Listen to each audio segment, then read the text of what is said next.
In the bustling heart of a seaside market in Portland, Oregon, the Salted Breeze Bakery was alive with the morning crowd.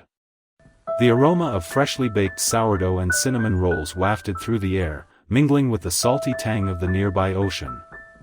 Customers jostled in a line that spilled out onto the cobblestone street, their voices a low hum against the clatter of trays and the hiss of a bread oven. Elias darted between the wooden tables, a tray of chai teas and half-nibbled pastries balanced expertly in his hands. His dark curls bounced with each step, and his apron bore faint smudges of flour, a testament to his early start. He'd been up since 4, as always, keeping the bakery's rhythm steady. At a corner table by the window, a woman in an expensive shawl tapped her foot impatiently, her manicured nails drumming on the table. "I asked for no syrup," she snapped at a young baker, a boy fresh out of culinary school, who froze under her sharp tone. "Is it that hard to get right?" The boy stammered an apology, his cheeks flushing as he fumbled with the cup. Elias caught the exchange from across the room. Setting his tray down on a nearby counter, he strode over, his steps deliberate. "Everything okay here?" Elias asked, his voice steady but carrying an edge of authority. The woman waved a dismissive hand at her cup, her lips pursed. "This isn't what I ordered." "If your staff can't handle simple requests," Elias cut in, crossing his arms. "We bake bread and pour tea, not cater to tantrums. If you'd prefer a fancier spot, there's a gourmet cafe up the pier." The woman's face flushed, her words catching in her throat. "Who do you think you're talking to?" the woman snapped, her voice sharp enough to cut through the bakery's hum. Elias didn't flinch. "I'm the one telling you to stop bullying my colleague," he said, his tone even but unyielding. "If you want your tea remade, ask like a civil person. The door's right there if you don't." A hush fell over the Salted Breeze Bakery. A few patrons glanced over, their curiosity piqued, while the young baker beside Elias gaped, as if he'd just been handed a lifeline. A voice sliced through the quiet. "You're throwing away your job." Elias turned to see a woman in a sleek trench coat standing near the counter, a steaming cup of tea in her hand, her expression cool and impenetrable. She was impeccably dressed, radiating an air of authority that felt alien in the cozy bakery. "And you are?" Elias shot back, his jaw tightening. She took a measured sip of her tea. "Samantha Vale." Elias paused. Samantha Vale, as in Vale Ventures, the venture capitalist who'd made headlines as Seattle's sharpest dealmaker, gracing the cover of Fortune last month. He squared his shoulders. "Well, Ms. Vale, looks like your morning just got a bit more interesting." She gave a faint smile, almost imperceptible. "Or revealing," he added, raising an eyebrow. "You're really going to get me fired for standing up for someone?" "No," she said, stepping closer. "Most people in your shoes would have stayed quiet." "You didn't." Elias shrugged. "Then this place doesn't deserve anyone with a spine." Samantha studied him for a long moment. "What's your name?" she asked. He hesitated. "Elias." She glanced at her sleek wristwatch, then back at him. "Elias, how'd you like to earn $1,000 for one evening?" He blinked. "Come again?" "I need a date," she said matter-of-factly. "A convincing one. Tonight, for a charity ball. My ex-partner will be there, and I need him to believe I've moved on. In style." Elias narrowed his eyes. "So, you want me to play your boyfriend?" "For a few hours," Samantha said. "Show up, look sharp, act like you're smitten, and walk away $1,000 richer. No complications, no ulterior motives." He stared at her. "Why me?" "Because you're the only person I've met today who doesn't care who I am." Elias let out a dry laugh. "That's because I didn't know." "Still sounds like a wild plan." "Maybe," she said, "but I'm offering cash, a tailored suit, and a 5-star dinner. Worst case, you've got a story. Best case," she shrugged. Elias chewed his lip. His landlord had been breathing down his neck about rent since his roommate bailed. The idea of crashing a high society ball, dressed to the nines, held an odd appeal. After a beat, he said, "Fine, but I want a meal before we start." Samantha's lips curved into a genuine smile, the first he'd seen. "Deal." And just like that, the baker who needed dough in the early morning light stepped into a world he never expected. That evening, a sleek SUV pulled up outside Elias's cramped apartment. He climbed in, feeling both out of place in his worn jeans and overly committed to the scheme. He kept telling himself it was just one night, a quick favor, a paycheck. The car sped toward a high-end boutique in downtown Portland, where a team of stylists descended on him like a well-coordinated flock. Tailors and personal shoppers buzzed around, armed with fabric samples and color palettes. Samantha arrived minutes later, her demeanor as composed as ever, giving a brisk nod before gesturing toward racks of suits. Elias lingered by a charcoal suit with subtle stitching, his fingers brushing the fine wool. "Try that one," Samantha said from behind him. He didn't reply but took it to the fitting room. When he stepped out, adjusting the cuffs, a stylist pinned the hem while another offered cufflinks and a sleek watch. In the mirror, Elias barely recognized the man staring back, sharp, polished, almost like he belonged. Samantha stood behind him, arms folded, her gaze assessing with a precision that felt almost clinical. For a brief moment, her eyes softened, betraying a hint of something more. She caught herself quickly, her posture stiffening. Elias noticed. "What?" he asked, a half-smirk tugging at his lips. "Nothing," she said, too quickly. "It'll do." He gave her a knowing look, then pointed at the gleaming cufflinks on a nearby tray. "I'm not wearing those," he said. Samantha raised an eyebrow. "They're Cartier. I'm not walking into a room full of tycoons." "Looking like I'm trying to be one of them," Elias finished, his voice firm. Samantha fell silent, her lips pressing into a thin line. A nearby assistant stifled an awkward chuckle before turning to Elias with a polite smile. "Would you like to start the etiquette training now?" she asked. Elias sighed, rolling his eyes but following her to a quiet corner of the boutique, where a retired ambassador began coaching him on posture, dining etiquette, and the art of small talk. Halfway through, the man paused, his brow furrowing. "Where did you study global economics?" he asked. Elias blinked. "I didn't." "But you just mentioned the Basel Accords and the IMF's latest fiscal policy brief," the ambassador said, tilting his head. "Most investors I know don't even follow those." Elias hesitated, then gave a small smile. "I read a lot." From across the room, Samantha's gaze sharpened, her attention caught. Later, as a stylist adjusted his tie, Elias muttered something about liquidity ratios and market volatility while glancing at his phone. Samantha, reviewing documents nearby, looked up slowly. "Where'd you pick up that terminology?" she asked. Elias met her eyes, a faint smirk playing on his lips. "The internet." "Sure," she said, clearly skeptical, but he offered nothing more. Letting the moment fade, the transformation pressed on. Hair, shoes, a sleek leather wallet, even vocal coaching to smooth his casual cadence. By the time the sun sank over the Pacific, Elias stood before a tall mirror in a tailored navy suit that seemed to mold to his frame. Samantha approached, her expression unreadable. "You ready for this?" she asked.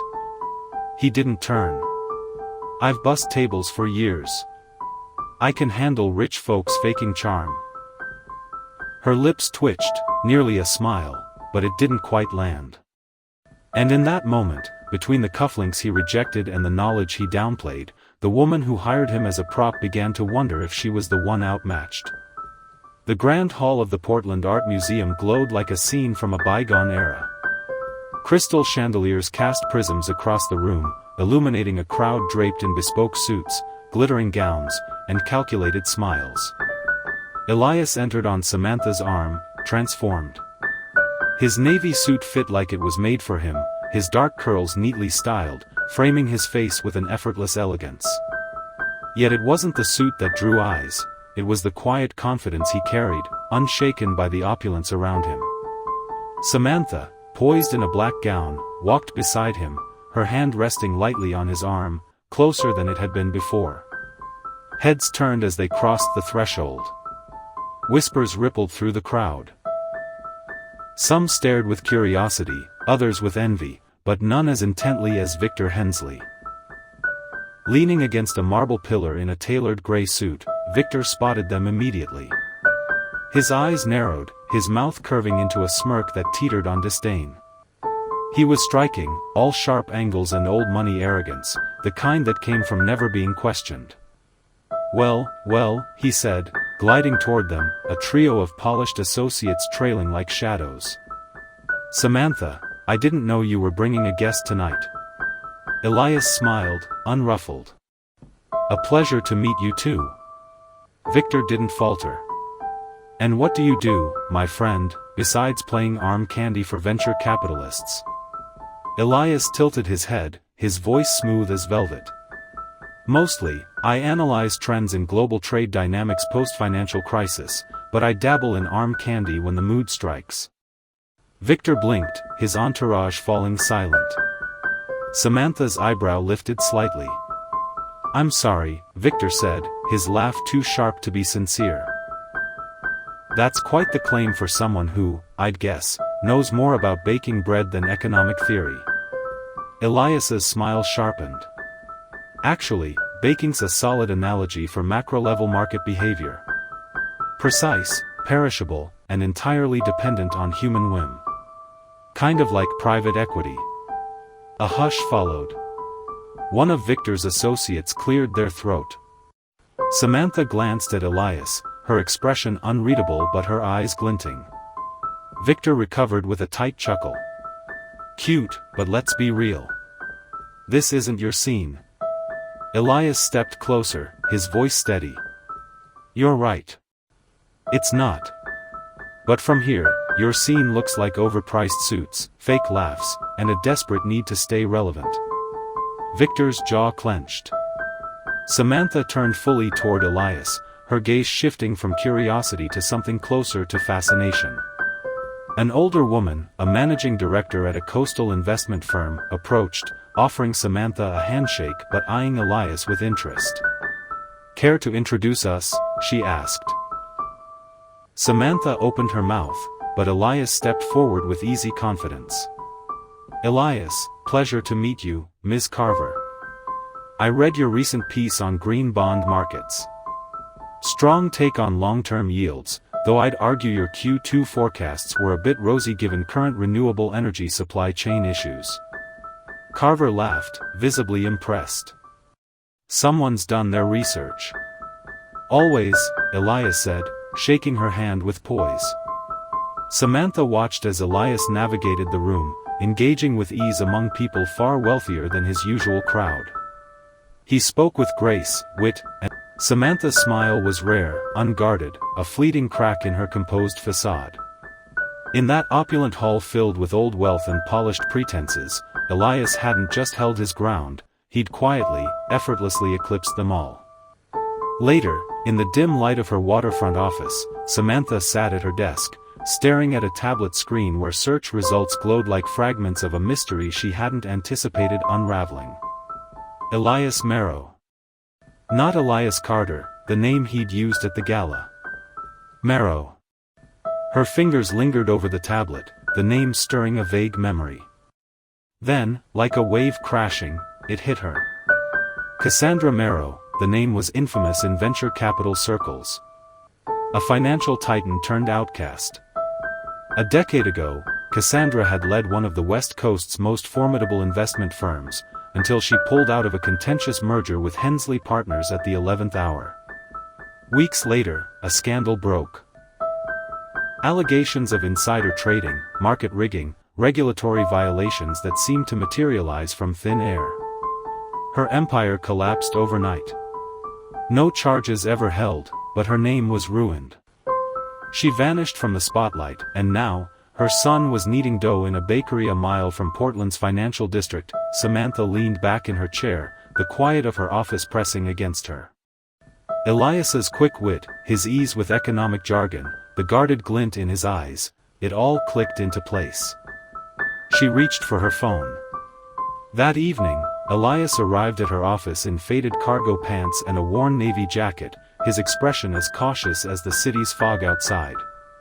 The glow of Portland's skyline reflected off the glass walls behind him as he stepped inside, gripping his backpack like a lifeline. He hadn't expected her call so soon after the gala, not after the way her gaze had lingered when he'd left the glittering crowd behind. "You wanted me?" he asked, arms crossed, his tone even but laced with wariness. His stance was defensive, ready to retreat. Samantha stood by her desk, hands in her pockets, her face unreadable. She nodded once, gesturing him inside. "Come in." "Shut the door." He hesitated, then complied, the air between them heavy with unspoken tension. Her voice was steady, almost too steady, when she spoke. "I looked you up," she said. "Your real name?" Elias's breath hitched. For a moment, he was still. Then, slowly, he eased the door closed, leaning against it as if anchoring himself. "I know who your mother was," Samantha said, her voice softer now. "Cassandra Merrow." His jaw tightened. No denial, no argument, just a slow exhale as he turned his gaze to the city lights beyond the window. "So you know," he said, his voice barely audible. "Why hide it?" she asked, stepping closer, her tone curious, not accusing. Elias met her eyes, his expression weary but resolute. "Would you have brought me to that ball if I'd said I was a Merrow?" She paused, a flicker of honesty crossing her face. "Probably not." "Exactly." He crossed the room to the window, arms wrapping around himself. That name used to open doors. People respected it. Then, one day, it started slamming them shut. Hard. He paused, then continued. "After the scandal, my mom lost everything. Her firm, her reputation, our house. We went from a waterfront condo to a one-bedroom rental in months. She never recovered." "Because of the money?" Samantha asked gently. "No," Elias said, shaking his head. "Because of the betrayal. She trusted her partners, her so-called friends. They threw her under the bus, let her take the fall. The same kind of people you probably have drinks with after board meetings." Samantha didn't respond, absorbing his words. Elias turned to face her. "I'm not here to reclaim her legacy or fix a name no one remembers. I just want to get by. Quietly. Without being dragged into a world that destroys people." She didn't offer sympathy or argue. Instead, she crossed to her desk, opened a drawer, and pulled out a small envelope. Elias eyed it warily. "What's that?" "Dinner," she said simply. He opened it to find a handwritten reservation card with his name. A small harborside restaurant. No gala, no cameras, no charade. His brow furrowed. "Why?" She looked at him, her voice softer than before. "This isn't about the ball or making headlines. I just want to know you, Elias. No pretense. No games." For the first time that evening, Elias hesitated. Something in Samantha's voice, steady yet raw, pierced the defenses he'd spent years fortifying. His throat tightened. He wasn't used to anyone wanting him for more than his past or his utility. But now, he nodded slowly, the weight of her words settling on him like a quiet tide. "I'll come," he said. "But I'm not the guy you think I am." Samantha held his gaze, unflinching. "Maybe you're more." In that softly lit office, with the Portland skyline shimmering beyond, Elias, for the first time since stepping back into the world that had shattered his family, allowed himself to believe, if only briefly, that he might not have to face it alone. Samantha's digging uncovered a darker truth. Cross-referencing financial records, investment trails, and discreet conversations with industry insiders, she and Elias unraveled a network of dummy corporations, offshore accounts, and fabricated consulting deals, all tracing back to one name, Hensley Partners. Victor's family. They had engineered Cassandra Merrow's downfall and profited from it. They gutted her firm, Elias said, scrolling through a laptop in Samantha's loft. Then buried her in false accusations and walked away untouched. They used my mother as their fall guy. Samantha, leaning over his shoulder, nodded grimly. They did more than that. They made sure she'd never recover. She met his eyes. But we can fight back. Weeks of preparation followed. Elias dissected financial statements, shareholder reports, and patterns of leaked information. Samantha leveraged her network to chart Hensley Partners' hierarchy, pinpointing who orchestrated what and when. Their target, a high-profile investors' summit where Victor's mother, Claudia Hensley, would announce a blockbuster acquisition deal, a cover for another asset grab. This time, Elias and Samantha would be ready. The plan was daring. Elias would pose as a business journalist to infiltrate a private pre-summit briefing where Hensley's CFO, Miranda Tate, would reveal sensitive data. The objective: access her unlocked tablet, extract evidence of collusion, and expose the trail linking back to Cassandra's collapse. You'll have 3 minutes, max, Samantha warned. If they catch you, I know, Elias cut in. But I'm done hiding. The Hensley Center was a fortress of glass and steel, its sleek design radiating untouchable power. Elias entered the exclusive lounge hosting the pre-summit briefing. Dressed in a sharp blazer and polished shoes that echoed with each step, his press badge read, Evan Holt, Market Vanguard, a name revived from an obscure blog Samantha's team had repurposed. Inside, executives mingled over martinis, trading hollow pleasantries as influence shifted beneath the surface.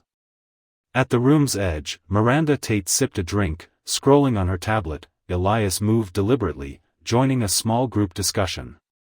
He flashed a disarming smile, made subtle eye contact, and edged closer to Tate.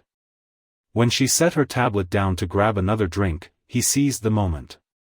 Slipping it from the table, he angled his body away and activated the data extractor Samantha had provided, disguised as a USB key. 2 minutes, he whispered under his breath, pulse racing. Mr. Holt, is it? A voice interrupted. Elias turned to face an older executive, her gaze sharp with curiosity. I don't think we've met. What outlet are you with again? Elias forced a calm smile. Market Vanguard. We focus on acquisition trends and market forecasting. The woman's eyes narrowed. That publication folded years ago. His stomach lurched. Tate turned toward the table, and chaos erupted. Samantha stormed into the lounge, her hair slightly mussed, her cheeks flushed. There you are, love, she called out, her voice slurring as she stumbled toward Elias. You left me in the lobby with the violinist. Heads turned. Samantha draped an arm around Elias, grinning like she'd been sipping wine all evening. My fiancé, she declared loudly, planting a clumsy kiss near his jaw, can't leave him alone without him charming every analyst in sight. The room tittered awkwardly. Tate reached for her tablet, but it was back in place. Elias played along, offering a tight smile. Just networking, darling. Samantha nodded, swaying for effect. Networking, sure. Let's go before you start lecturing on market caps again. She guided him toward the exit, her steps exaggerated until they reached the elevator. There, her act dropped, her voice low and urgent. Did you get it? Elias opened his wallet and slipped her the USB key.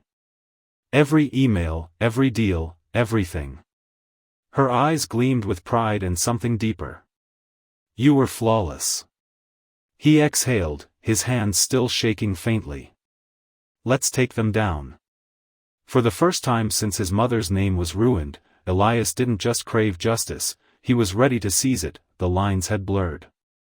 What began as a ruse now felt perilously close to something real. The lingering glances that held a beat too long. The quiet moments heavier than words. The way Samantha's hand would brush his, soft, incidental, but deliberate. Each instance chipped away at the walls Elias had built. Yet the shadow of how it all started lingered. Everything between them had been born from a deception. In the back of the car, the city's lights flickering outside, Elias sat beside her, the decrypted files from Tate's tablet glowing on his phone. Spreadsheets, correspondence, a timeline of betrayal.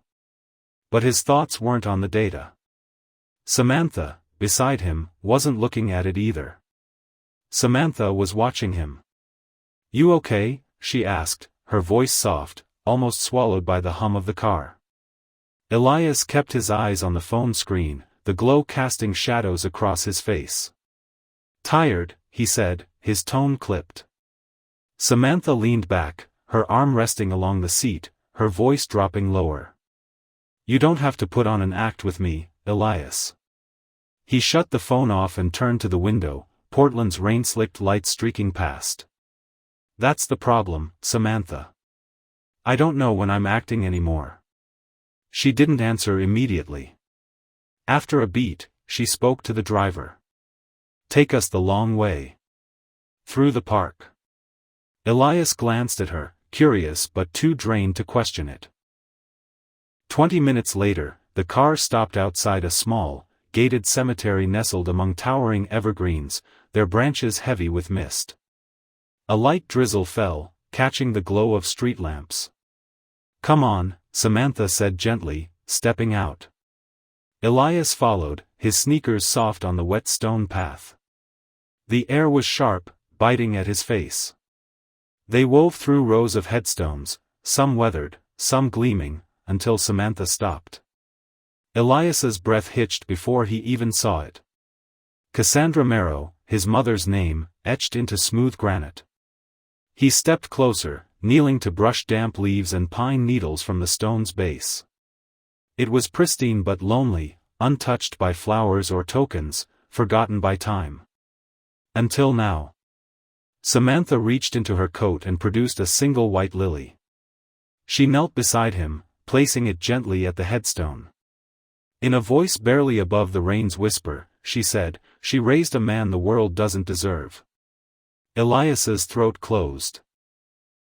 His eyes stung, but he held back tears, he'd shed enough for a decade. "You didn't have to do this," he murmured. "I wanted to," she said. "You talk about surviving, about how the world erased her, but I haven't. Not anymore." He looked at her, truly looked, and saw past the polished exterior, the power, the control. Here was a woman trying, not to fix him, not to save him, but to stand with him. They stood in silence, rain and memory wrapping around them, something delicate taking root between them. Elias shifted toward her, his body moving before his mind could catch up. Samantha reached out, brushing a damp curl from his forehead. Her fingers lingered, warm against the chill. His breath caught. Their eyes locked, and the world seemed to pause. She leaned closer, slowly, giving him space to pull away. Their faces were inches apart, her breath warm in the misty air. His heart thudded, once, twice, then he stepped back. "I can't," he whispered, voice cracking. Samantha blinked, confused but respectful. "Elias," he hugged his arms to his chest, looking away. "I've lost everything once. If this becomes real and I lose it too," she didn't push, just nodded, a shadow of disappointment crossing her face. They left the cemetery in silence, walking close but worlds apart. Nothing had shattered, but everything had shifted. Something raw and fragile had emerged, not broken, just waiting for one of them to be brave enough to reach for it again. The Hensley Annual Investors Summit was a masquerade of power, where secrets wore tailored suits and greed sipped sparkling wine. Held in a sleek pavilion overlooking the Willamette River, the room hummed with elites trading smiles laced with hidden agendas. Elias slipped in quietly, unnoticed at first, in a sharp black suit. His curls were tamed, and he scanned the room, willing his pulse to steady. Samantha had told him to come but hadn't explained why. "Trust me," was all she'd said, then the MC's voice rang out. "Tonight, we welcome a special guest speaker, a voice for the next wave of financial integrity and resilience. Please welcome Elias Merrow." The room stilled, head swiveling. Elias froze for a heartbeat, then began his walk to the podium, his steps deliberate against the polished wood floor. He caught Samantha's gaze across the crowd.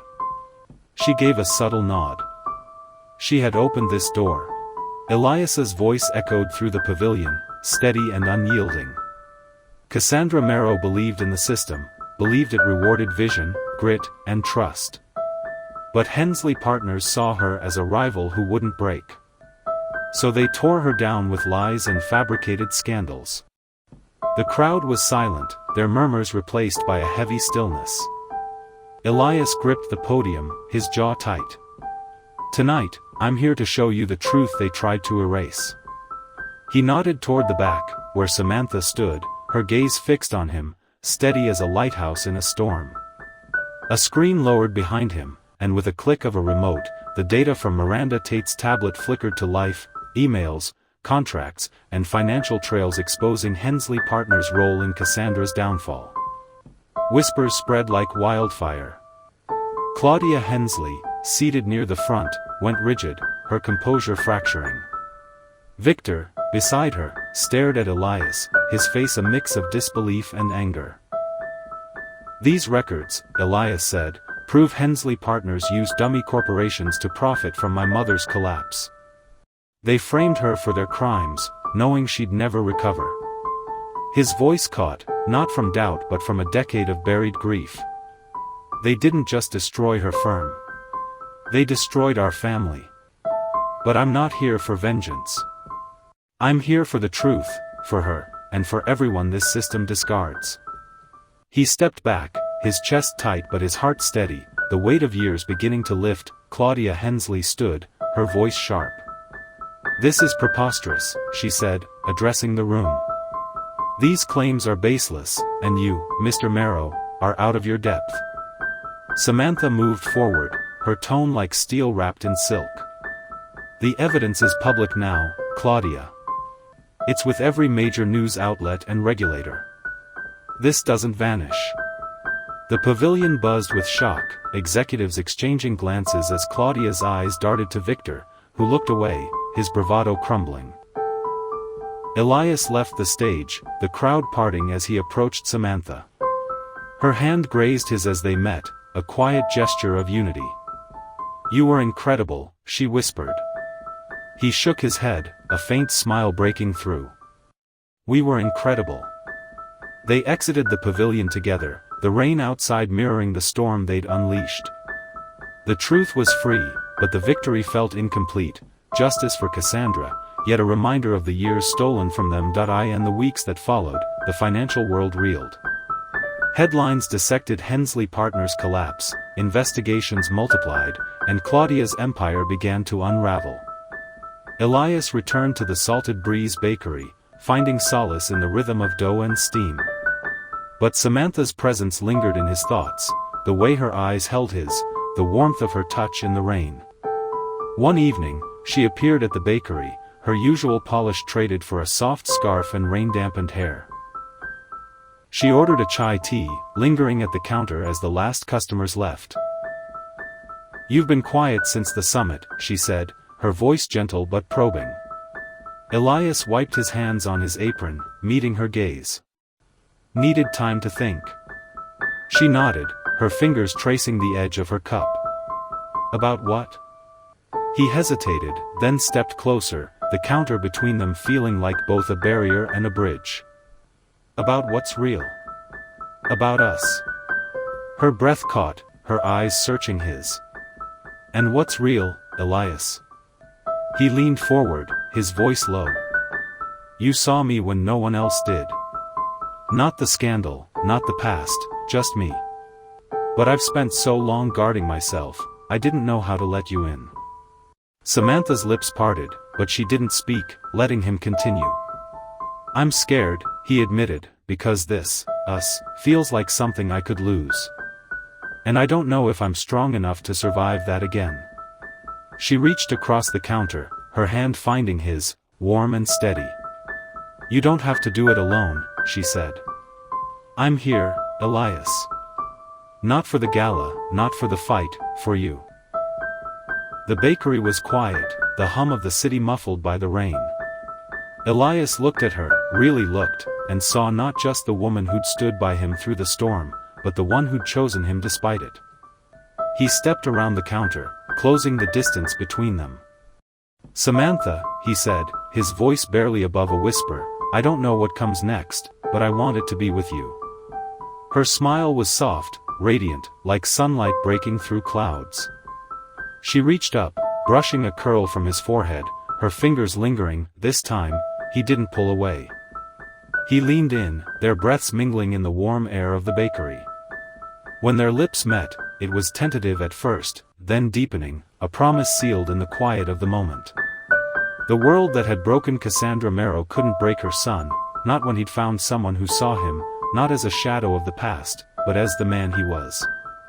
They pulled back, foreheads resting together, her hand still in his. We'll figure it out, she whispered. He nodded, a grin breaking free. Together.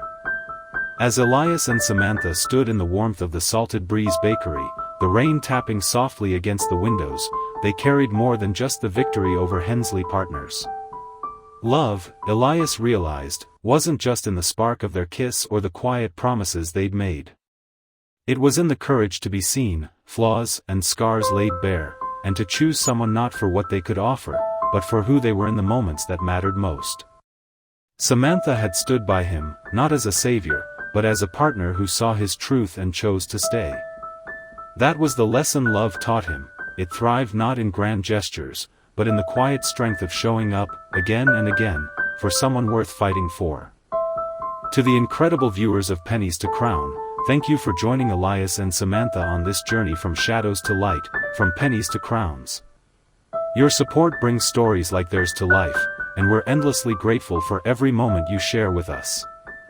If you've been inspired by their fight for truth and love, consider joining our growing community with a subscription. It's a small step that helps us keep telling stories that matter. Together, let's continue to uncover the beauty in authenticity and the power of standing tall.